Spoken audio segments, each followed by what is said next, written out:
best man. I am the best man, or at least the best man that Johnny can find. Hey, be careful.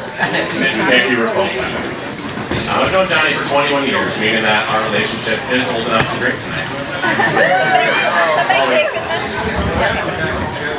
Johnny was best man at my wedding about 2 months ago.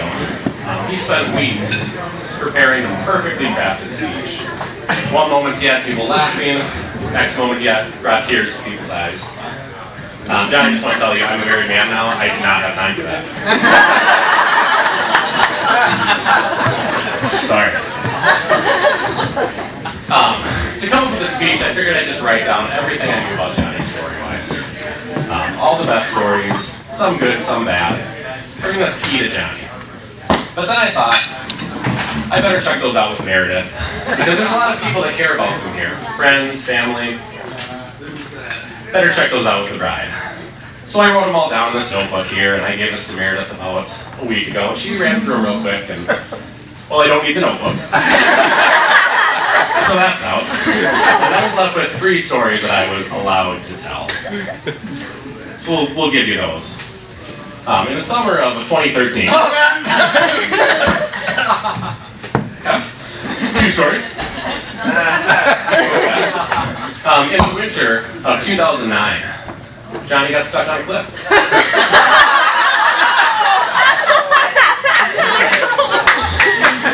In Greece. He was on a study abroad semester. And Johnny, being the adventuresome fellow that he is, thought, cliff, Johnny must conquer. So he decided to climb it.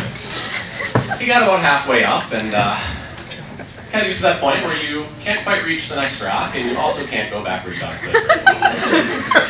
So he kind of just camped out and decided to get stuck. Took rescue teams about 4 to 5 hours to bring him down. I believe they had to call the United Nations just to get permission since he wasn't a foreign nation, out of passport, technically supposed to be in Rome. So they eventually got him down. I think this says a few things about Johnny. First of all, just his zest for life and his taste for adventure. There's nothing that I've ever seen Johnny come up against that he doesn't just attack with a zealous nature and go at 100%. So if there's a cliff to be climbed, darn it, Johnny's not going to try to climb it.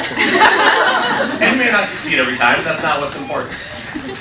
The second thing I learned about Johnny through that was his ability to talk himself out of legal situations.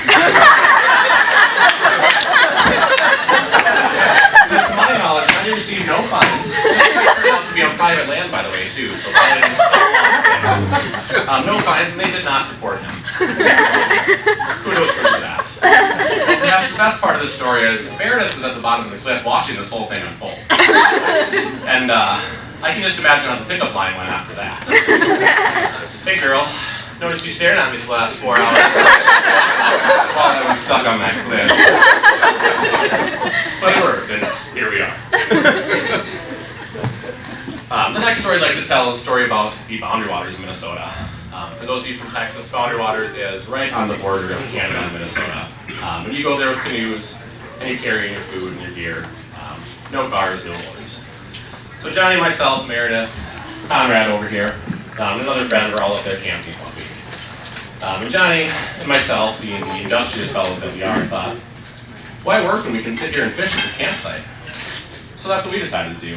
But Meredith and Conrad and the others, they thought, no, let's go work and go on a day trip and go off into the sunset and see what adventures we can find. So me and Johnny begrudgingly agreed to let them go off by themselves, despite having, I think, 1.5 year of camping experience between all of them. Let them go off. They gave us a rough outline of where they were going. And we said, all right, you guys should be back by like 6 o'clock if you go incredibly slow. So 7:30 rolls around.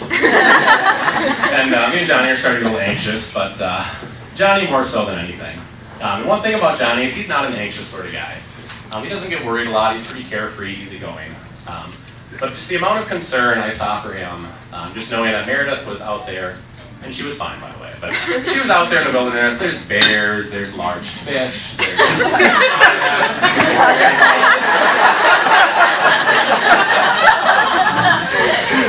The amount of concern that he expressed was nothing I'd seen from him except for the amount of concern that he shows for his own family, especially his sisters. If you know anything about Jonny, it's how close he is with his sisters, Laura and Rachel. To see that level of concern and commitment, and just fear for someone else and desire to protect someone else, that was just a thing to behold for me. It really just showed me that Jonny was serious about this girl, and darned if he wasn't going to marry her one way or the other, despite the Cliff instance. So Jonny and myself came up with a few plans, in case they didn't get back in time. A few of those plans I think he gained from his rescuing in Greece. When you're rescued, you tend to come up with better plans to rescue others. But they came back safe and sound, and Jonny told her never to do that again. And told Conrad never to do that again. And here we are. So I just want to toast the happy couple, to Jonny and Meredith.